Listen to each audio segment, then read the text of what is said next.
There's a common misconception that only stock traders, real estate investors, and business owners can become millionaires. April Stewart defies this belief by sharing her story of how using a corporate salary to achieve. April Stewart defies this belief by sharing her story of using a corporate salary to achieve $1 million net worth. After experiencing a job loss, April transformed her six-figure salary into $1 million net worth. Now she empowers women to build wealth through personalized coaching, speaking engagements, and workshops. April's expertise has been featured in Forbes, Business Insider, Black Enterprise, Success, and Afrotech. All right, my financially intentional people. I'm super honored to be joined by a longtime friend, April Stewart, or as you might know her as April the Money Coach. She has an incredible story of her journey to financial freedom and just doing it in the 9 to 5 space, which I don't think you hear enough about. So I want to talk about that because everybody's on this hype of entrepreneurship, and I think that that's incredible. But to show you that it's possible to do it just with your regular corporate job. First of all, welcome, April. Thank you. Glad to be here. Of course, of course. So let's just dive into your story. First of all, just share with us like how you even got into this money space. How did you learn about money? Were you taught about money when you were younger? I was not. I would say, if anything, I was taught what not to do with money. So Mm-hmm. I came from a family, lower income, and I was never taught about money, like what to do with it. I was taught actually a lot of fear based or lack things around money. There was not enough money to go around. Money doesn't grow on trees. Money is hard to come by, things like that. So I used to have a fear based relationship with money where I felt like money wouldn't be there for me and if I ever needed it, was fleeting, things like that. And then I also saw family members do some questionable things in terms of trying to get money. Yeah, I felt like I grew up with a lot of lessons around what not to do around money, but even those are lessons. So I actually took those things that I saw and was determined to not repeat those things and not repeat that cycle. So in turn, I decided that I wanted to do something differently with money. I began to study personal finance because I felt like there were people that were quote unquote rock stars with money and they knew how to do things with money that I felt like I didn't know how to do. So I was like, let me read the books, listen to the interviews and the TV shows and things like that. Just learn what I could about personal finance so that I could hopefully begin to win with money. So when did you start your introduction into personal finance? Was it early in your career? Was it when you were in high school?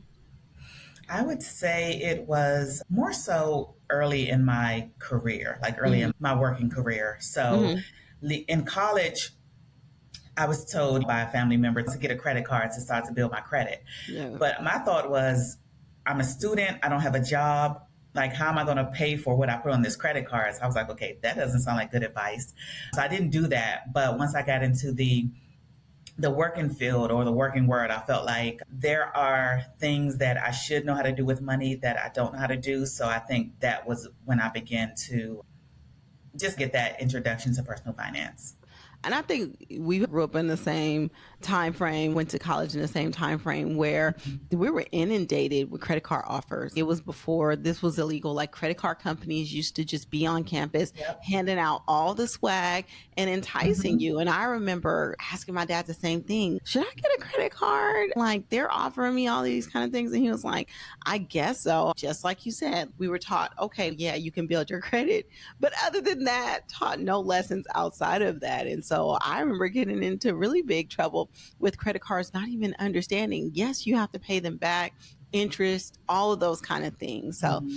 I'm glad you made a better decision than I did. Yeah, it's tough out there. And the same, it may not be the table set up on campus. I don't know how it is, but it's still Hmm. that same pulling people into credit very young. And yeah, it just sets up a vicious cycle. Especially without the education. Yeah. Hmm. So you educated yourself. A lot of times people learn about finances. Maybe they get investment advice from their coworkers or they follow a certain family member. Like who really inspired you in the personal finance space? Initially, it was a coworker set me down and he tried to teach me how to budget. Mm-hmm. And the way he tried to teach me how to budget was miserable. I mean, thankful that he introduced me to it. But the way Yeah. he taught me, it was like basically, let's sit down and create this budget that you're going to live every month of your life by. And that felt really restrictive. That felt horrible. And I couldn't wait to get out of his presence and throw everything he told me away. But I began to learn how to do it and create a spending plan in a way that was much more sustainable. Something that I like to say that my budget is really like my financial BFF. And Hmm. when I learned how to do it the right way back in 2008, I began to use a spending plan every month of my life. For the past 16 years, I've been, using a spending plan every month of my life to be very intentional and just forward thinking about how I'm going to spend my money. And the way I use it, the way I like to teach it to my clients is that every month of your life is going to be different. So create a Hmm. spending plan to maximize how you're going to use your money that month, but also tailor it to what's going on in your life that particular month. So it's okay for it to fluctuate month to month. There's some things that are going to be consistent, but there are things that are going to fluctuate, and that's okay. Like, you don't have to fit your life into this perfect box, which feels restrictive and which a lot of people don't stick with, and which I couldn't stick with. Yeah, I like that you use spending plan versus budget. I say budget because I really feel like people are really intimidated by that word because, yes, it can sound really restrictive just because of the negative connotation that it has had. And I'm sure it's because of really strict fixed budgets. It sounds like that person was trying to put you into. But yeah, you're Mm-hmm. right. Your budget needs to look different month to month because your life is never going to be the same. And you need to know how to flex within your budget to make it even something that you can even, continue to do, because if not, you're going to be like, this doesn't work for me, I'm not going to do it. But I tell people your budget is going to be the baseline for everything. Mm-hmm. And budgets look different, and everybody's, what is the best budget? I tell people the best budget is the one that you can stick to. But I Yeah. know you have a specific way to budget that you teach your clients. Mm-hmm. What do you feel like is special about your budget that it makes it so that you were able to stick to it for 16 years? Mm-hmm.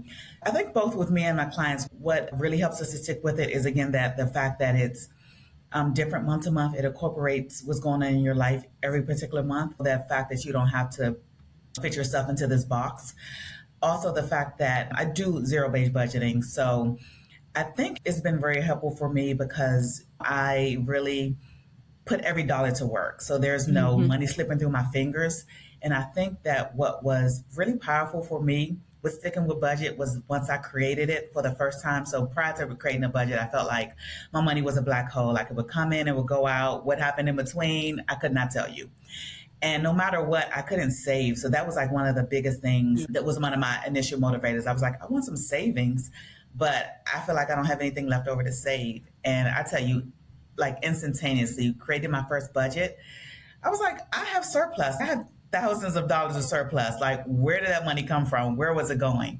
So my budget was the thing that helped me actually begin my financial journey. So from there, I think I had $25,000 in debt that I like paid off in 8 months. So if you do the math, that was like $3,000 per month I was throwing at debt. Whereas before that, I felt like I had nothing left over. So I think the fact that every dollar was allocated to something, every dollar was put to work, nothing was slipping through my fingers. I realized there was surplus there that I didn't really realize before, was what motivated me to, okay, I can stick with this. This is powerful. Like, why would I go back? Why would I revert? Yeah, you saw it was working. So Yeah, it's like, this is it right here. I love that. yeah, absolutely. I think our stories are similar because I remember I made really good money, but I cannot tell you where that money went until I finally figured out how to budget. And then all of a sudden, Mm-hmm. you find money. Like, where is this money coming from? It was always there. It's just money is one of those things that if you don't give it a job and if you don't Mm-hmm. tell it what to do in advance, it's going to just disappear. You're not going to Absolutely. have any kind of accounting for it. And yeah, that made the world of difference to me. And that's why I tell people budgets aren't supposed to be restrictive. Budgets open up your eyes to what's possible. Mm-hmm. And then that's why that's your foundation. So I love that. I love that story. Yeah. Yeah. And you were able to save, not only pay down debt in an incredible amount of time. So I don't want to overlook that. But you were able to save a substantial amount of money in a Mhm. short amount of time as well, right? Yes. After I paid off my debt, I went on to build up an emergency fund because my goal was, okay, you don't want to pay off the debt and then continue that cycle. So if you have nothing saved, you're going to whip out a credit card again if an emergency happens. So it's okay, you got to build some savings. So I built up I think, an $18,000 emergency fund in about 6 months. So again, I was taking that $3,000 per month surplus and now applying it towards saving. And what I call my financial foundation, like having that debt paid off, having an emergency fund built up, I was able to do that in a year and a half. So it's like you can take a year and a half of your life to really position yourself in a strong way. So And a year yeah, and a those things half were really. goes by really, really fast. So I'm just Mm-hmm, thinking, dang, like my daughter's, the baby is like a year and a mm-hmm, half. And I'm just like, oh my God, it seems like yesterday I was pregnant. So I can imagine, wow, like in that short amount of time, you can do it. But what I found is that when somebody has a goal and they really set their mind to it, they can usually accomplish that goal in a couple of years. It yeah. does not take that long. It just really takes that intentionality that we talk about. Yeah, and the time is going to pass anyways. Like, why not use it to accomplish a goal? Exactly. But the thing is, a lot of times we hear people just putting it off. I'm going to do it tomorrow. I'm going to do it later. I don't have enough time. And it's, first of all, it does not take a lot of time. Once you establish it, once you set it up, it takes a couple of seconds a day to really maintain it. But it sets you up in such a way that you can never imagine.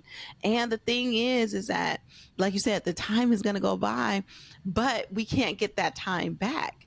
Yeah, And you were able to also do some incredible things like investing your money as well, which is the power of compound interest that we overlook. And time is our greatest asset in with that in yeah. investing. So talk us through what you were able to do with your investments and setting yourself up for financial freedom in that way as Mm-hmm. well. Yes, after I had that financial foundation set of the debt eliminated, the emergency fund built up, so then I went on to increase my investing. And as a corporate employee, that of course the taking the match, the company match, but then going beyond that and maxing out my investments up until the IRS max. So just doing that consistently, diligently over the years was what built me my $1 million net worth using my corporate salary. While I was still in my 30s, I was able to achieve that $1 million net worth by just really intentionally investing, taking advantage of the company match, and just really being consistent and diligent with it. And it's not hard. It's like you can put a money plan in place and then just work it and you can get on with your life. So it's like I set those foundational pieces and then I just let them play out over time. And I enjoyed my life along the way. I traveled, but I had to get my financial house in order first. So I took that pause for a year and a half. Okay, let's get out of this debt. Let's build up this emergency fund. And then let's put this financial plan in place. And then from there, I just continued to work it as I lived life. So yeah, that really was how I was able to, maximize the use of my income and build wealth. I mean, I know you told this story so many times, but I don't want people to miss the fact that she said she became a millionaire in her 30s just by automating her investing and just doing it consistently in Yeah. her corporate job. It wasn't no crazy side hustle. It wasn't all of these extreme things that people think that you have to do to become a millionaire. She just set it, forget it, set a plan up and just did it automatically and was able to become a millionaire in her 30s. So I just want people to hear that Yeah. and Yeah. reiterate that again because a lot of times people just don't know what's possible. I Mm-hmm. definitely didn't know what was possible until I came into this space and heard stories like this. And it's also super important that we hear stories like this from people that look like us because then it makes it real for us to attain. And the reason why I like to share these stories and I like to talk about it because it's not hard. It's just basically changing your mindset to know that it's possible for you and putting the plan in place to do those things that makes the biggest difference. It's less about what are the steps than about I know it's possible. I know I can do it and just doing some simple things. Yeah, I really love your story because of that.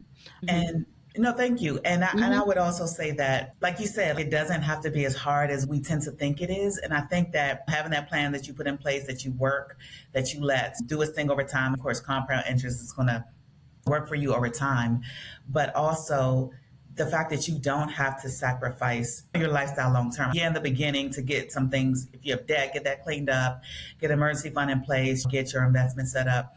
But then once I like to say, I create a plan, I set it, forget it, and then you just live your life. So I don't live a deprived life. Like people think, oh, you have to deprive yourself and not do things. Like, no, like once I had those things cleaned up, had my financial plan in place, I just worked it. I let it play out. I went back to the things I love to do, traveling the world, enjoying concerts and VIP experiences and things like Yeah. that, fully living my life. It is not about deprivation. It wasn't a path of deprivation at all.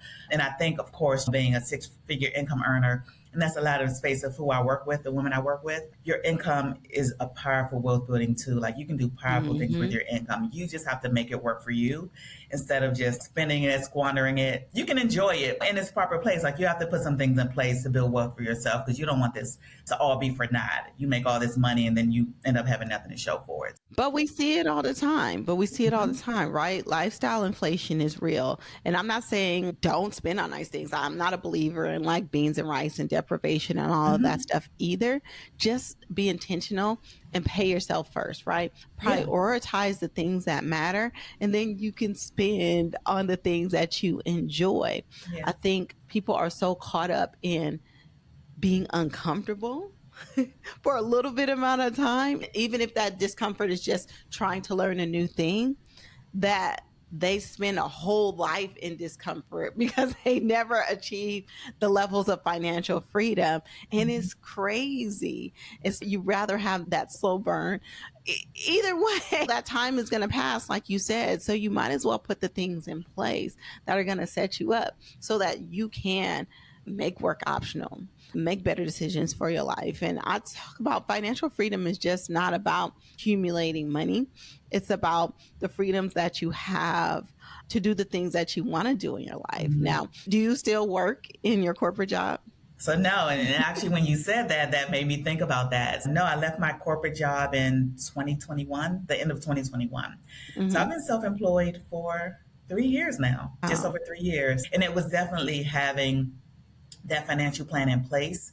I was at a point where I was actually set up to retire early. So I'm currently set up to retire early, I think maybe in my mid 50s.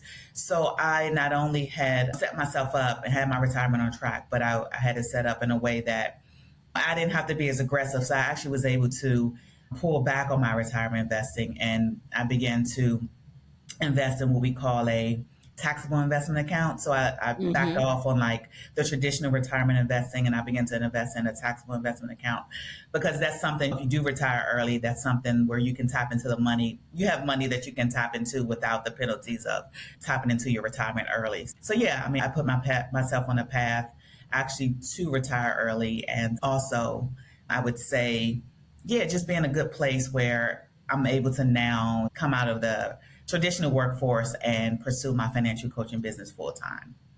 That's nice. Was there a reason why you just decided to leave corporate and start your own business? Or was it just like you had reached this number?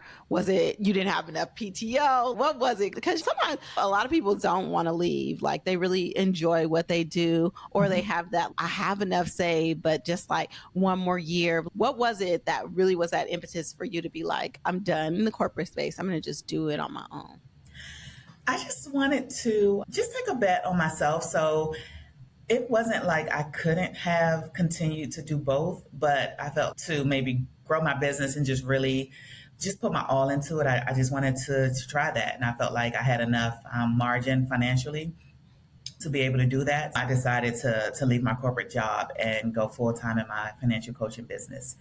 And yeah, it's been a powerful, and I think I would say a little bit of the pandemic, not that this wasn't the plan already, but I would say during the pandemic, the type of work I did as a government contractor, I don't know, things were interesting there. That was an interesting space. I think just a lot of things lined up for me to say, let me go full time in this financial coaching. And yeah, it's working out well. And I love it. I'm not going to say it's not hard. It's definitely challenging, but I think it's worth it. I think people think you leave your job and then it's just all like selling, like easy coasting and things like that. It's really not. Like you just change bosses, right? Yeah, it's not. But yeah, and I know you continue in your nursing work and you run your business and everything. And I love that. I think there are different Mm, paths for yep. everyone. You do the path that makes most sense for you. And there's no, some people like to do that shaming. And there was, I felt some coaches I'd work with, some people that were just really pushing me, I think, to come out of corporate and do this full time. And I think it was for the wrong reasons. And I think I was a little slower in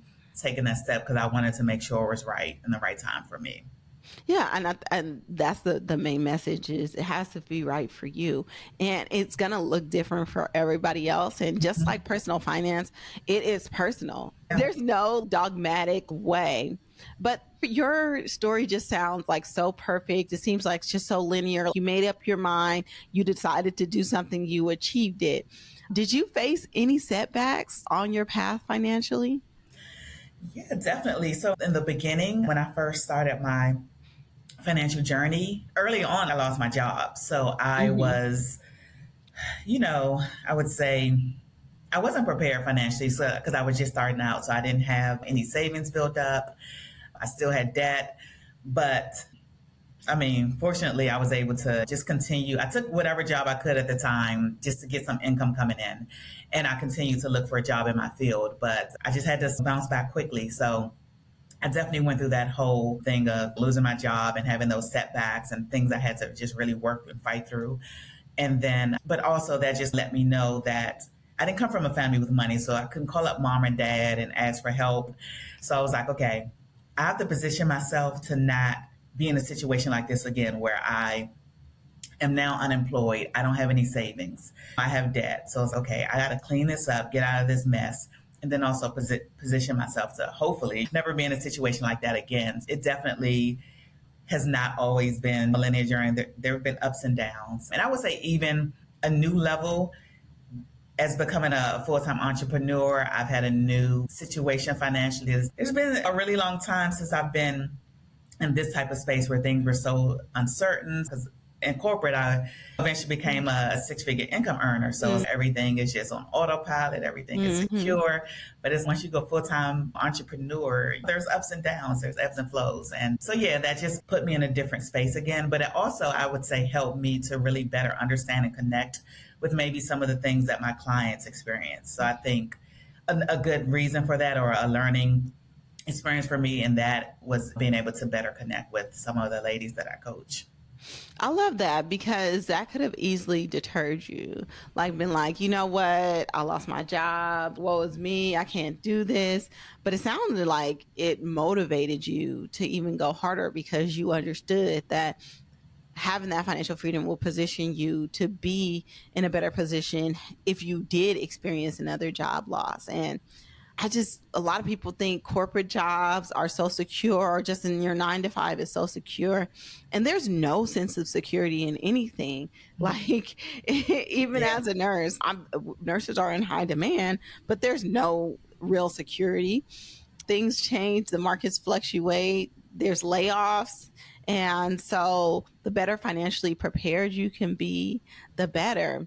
But I see time and time again people just not prioritizing their financial wellness for one reason or the other. And especially if they're going through something like a layoff, how do you coach people through getting their finances together, even in hard times? Yes, I think what I like to say, so one of the examples that I use a lot, or one of the things I really touched on a lot, being that I'm in the DC area, so federal government work is really big here. So we Mm-hmm. went through periods of when we have the government shutdowns.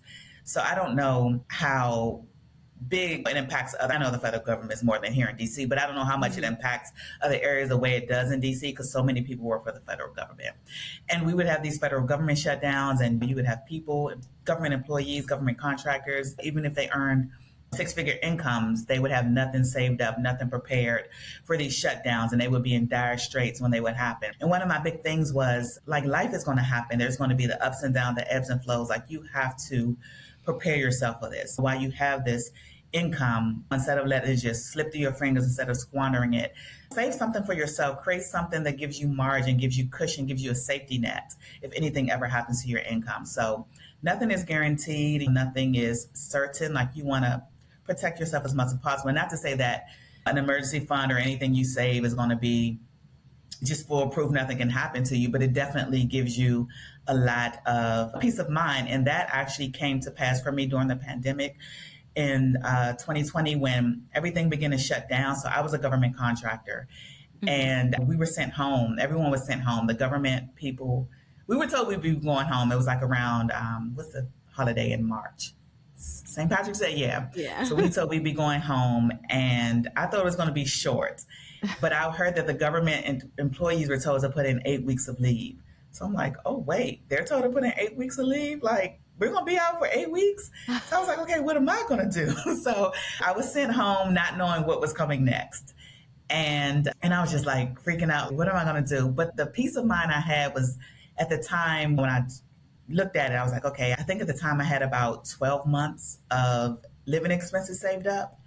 So I was like, okay, while the world figures itself out, at least I have a cushion. Mm. And fortunately, with some time, they put the CARES Act in place. And as a government contractor, I was able to get paid during the time I was out. But it was important having that financial safety net, those emergency savings to get me through. So there's nothing secure, there's nothing sure in our jobs. We really have to position ourselves. We really have to take that income we're making and create some kind of safety and some kind of security for ourselves, because you don't know what you can depend on. You can't necessarily depend on your job at all times. You just never know what's going to happen. If things are going to shut down again, just there's so many unknowns, and you can control some of the unknowns yourself Mm-hmm. with your Mm-hmm. financial plan, with your money plan. Yep, that is true. So, what made you make that transition into coaching? Couldn't you have just retired and been chilling and maybe took some little side contracts if you wanted to and then chilled the rest of the time? What inspired you to go into personal finance coaching? I love it. Like, I love speaking to the woman that I was. So I think of like my ideal client being maybe the woman I was when I started my financial journey. So she's a high earner, she's a six-figure income earner, and she has a great income, but she's maybe letting it slip through her fingers, like she's squandering it. She's not intentional about her spending. She doesn't have a plan in place for how to optimize the use of her income. And I'm just really passionate about reaching back and helping that woman, because I just feel like there's so much potential, there's so much power in what she has. She just doesn't realize it. So I want to help her to fully realize the power of her income and what she has. And yes, I just felt I could do other things, but there was really that draw. And because I just love personal finance itself. So it's like, when I thought about if I did leave my job, like what would I want to be? Actually, I wasn't sure that I was going to become a financial coach. I was exploring all other different avenues, and I was like, okay, I want to work for myself, but what I want to do. And all roads kept leading back to personal finance and coaching, because Mm-hmm. it's just what I really love. It's just ingrained with me. My last name is Stewart. I just felt like, okay, I was born to be a financial steward, and I was born to help people with their stewardship, with their financial stewardship. So it's just really a big part of me. I love that. I love that. And coaching is it's extremely challenging, right?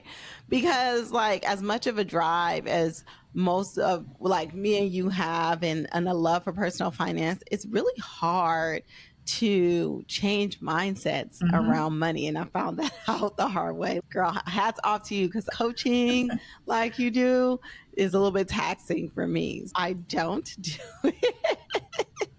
Yeah. But And I felt the yeah. same way initially. That's why Yeah. I wasn't directly going for a financial coach. I felt, Mhm. okay, I'm good with disciplining myself around my money and working a plan, but I'm not trying to tell anybody else what to do with their money. And so that's why I initially was running from it. I was like, I don't want to be a financial coach. That's not what I want to do. So I was searching all these other paths, and it kept coming back to this. So I was like, all right, let me stop running. But coaching is like something that's a real skill set too. You're trained to be like an engineer, right? You're Mm-hmm. I not am. you were trained to be a coach. How did you learn to coach and how do you specifically work with people? And I know your avatar is professional women. How did you come up with your coaching framework? So you said, oh, how did I learn to coach? So I Mm-hmm. did. I think for me, it was just something, I think it's something that's really been natural to me. So Mm-hmm. I was a person where, because I'm so passionate about it, I'm so passionate about personal finance. So when I began my personal financial transformation and I was learning all these things, I wanted to teach others. So I actually would hold like little workshops in my house. I invited family and friends over and they came into my house and I just put together this slide deck and I just taught them what I was learning. And a friend, I think a couple of friends like loved what I taught them and it was like, come to my house and teach some of my family and friends. So like I did that and I just was passionate about sharing what I learned, what I knew. And so from there, it was like, okay, if I'm going to more formally do it. And I think people started to ask me, can you coach me? And I never intended to be a coach, but some Mm-hmm. friends were like, okay, but can you sit down with me and help me create a money plan? Like, how much are you charging, all that? And I was like, oh, I don't do this for money. So I was like, okay, let me figure out a framework around this and how to do this. And so I got a financial coach certification and not necessarily that I need it, but I guess some people like to see the papers and the credentials, but really it's lived experience. So I'm teaching my lived experience, what I walked out for the past 16 years in my personal finances, how I've won with money, things I've coached, taught family members and friends, and things they've implemented and came and said, even when I didn't know they were doing it, I learned later, hey, I have an emergency fund. And it's, oh, I didn't know you were working on an emergency fund, or I paid off all my credit cards. Oh, you didn't tell me you were paying off your credit cards. Like they never told me they were doing these things. They were just Yes. watching me live out what I told them. And so they were like, okay, let me go ahead and do some what April told me. You know, they were working it out and getting their wins. So that's how I think I initially, began to get into this. It was becoming being that go-to person around money for family and friends.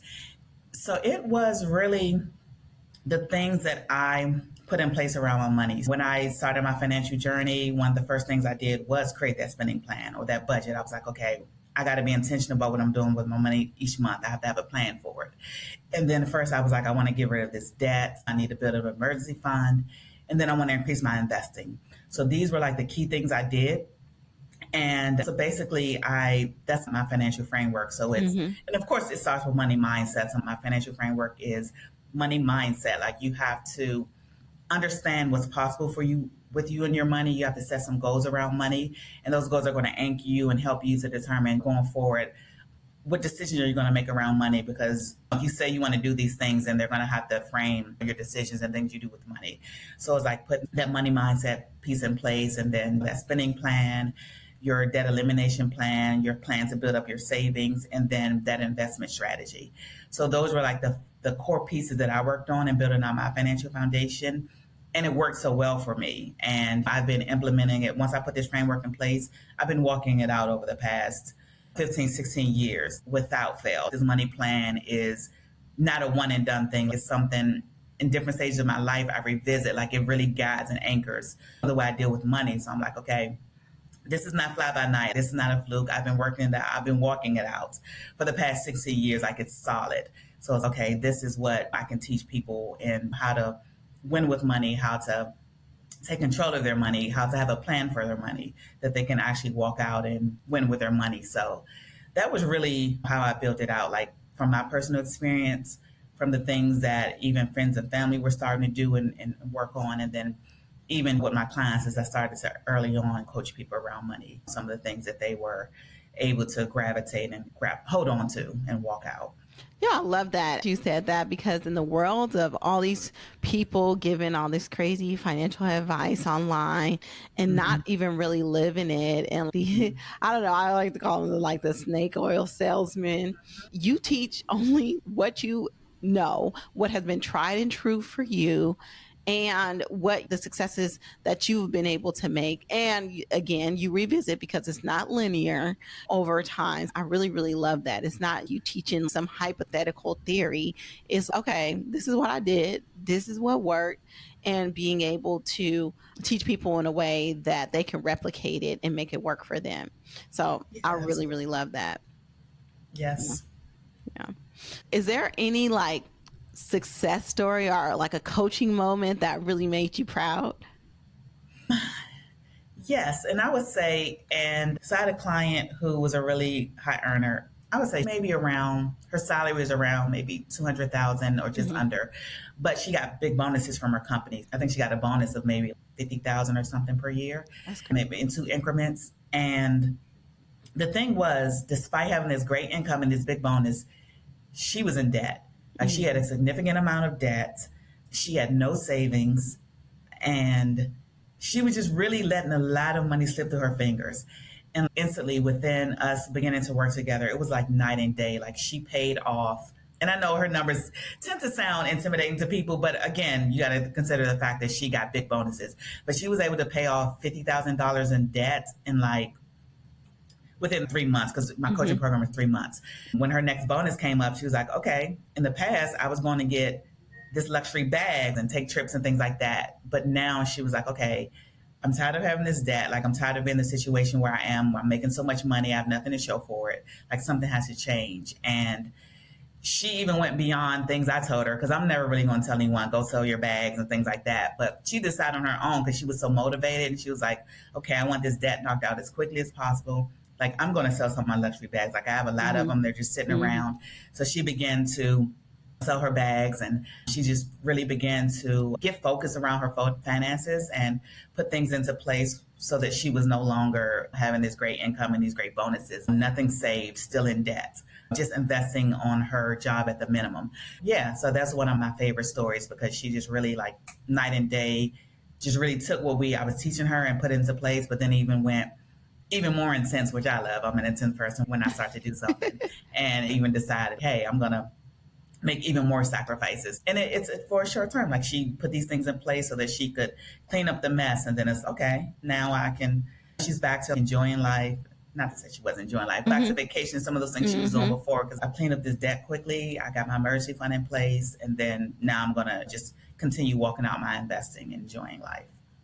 I love that. But I like that you said you have to put a disclaimer. Sometimes people find these numbers intimidating when you share them, but it's all relative, right? Just Mm-hmm. because you have a high income doesn't mean you have a greater ability to reach financial freedom than somebody that has less of an income.